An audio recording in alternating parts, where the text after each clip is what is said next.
Franco Fasano ad Alcamo per una masterclass nella scuola di musica di Calandra e Calandra. Tanti i giovani che si avvicinano a queste scuole di canto e di musica. E questo è un posto bellissimo, io sono arrivato ieri sera ed è organizzato bene sia dal punto di vista tecnico ma anche dal punto di vista artistico. Si respira quelle atmosfere che per esempio a Milano io avevo visto al CPM di Mussida oppure alla scuola civica di Enrico Intra a Milano, insomma, cioè si vede che qui pulsa la voglia di fare le cose serie da grandi. Poi c'è anche come collaboratrice, madrina, Silvia Mezzanotte, che io conosco da quando eravamo ragazzi, quindi è un altro nome di altissimo profilo dal punto di vista della qualità.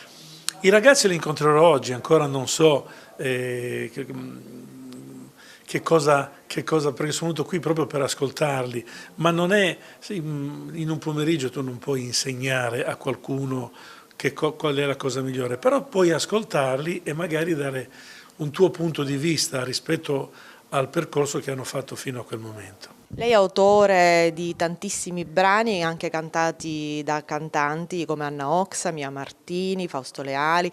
Tra tutti ce n'è uno che secondo me è ancora attualissimo, Da fratello a fratello. Sì, voglio precisare una cosa, Mia Martini purtroppo non fece in tempo a cantare una mia canzone, anche se l'aveva scelta, anzi vi invito a cercarla, si intitola La Luna, visto che quest'anno ricorrono già 30 anni dalla sua scomparsa.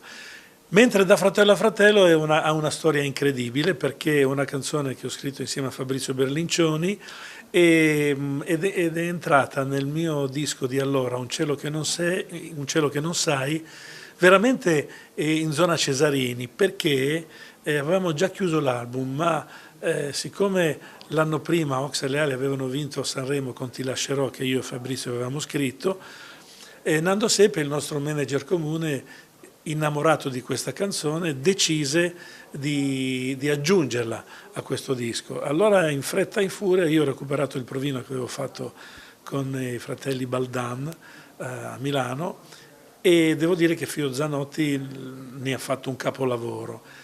Chiaro che le voci di Anna e di Fausto hanno dato quel graffio in più alla mia sola interpretazione, ma la cosa più importante è che quel graffio non era tanto solo nelle nostre voci ma nelle parole di quella canzone, che dopo tanti anni purtroppo continua ad essere attualissima, però vuole essere un urlo alla speranza di una convivenza che va al di là della differenza tra esseri umani, dal colore della pelle. Tra gli ultimi suoi progetti c'è la rivisitazione di alcuni suoi brani in chiave jazz. Di cosa si tratta?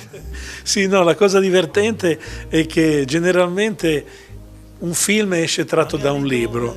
Io invece ho fatto un libro durante il Covid e ho scritto un libro durante il Covid insieme a Massimiliano Beneggi, tratto dalle mie canzoni. È venuto fuori un bel libro che si chiama Io amo, dal muretto di Alassio al Festival di Sanremo, dallo Zecchino d'Oro alla sigla dei cartoni animati e non solo.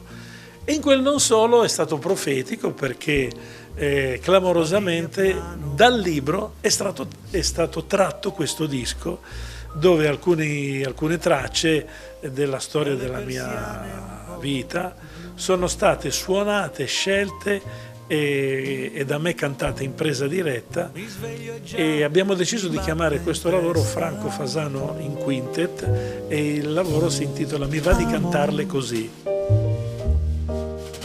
Io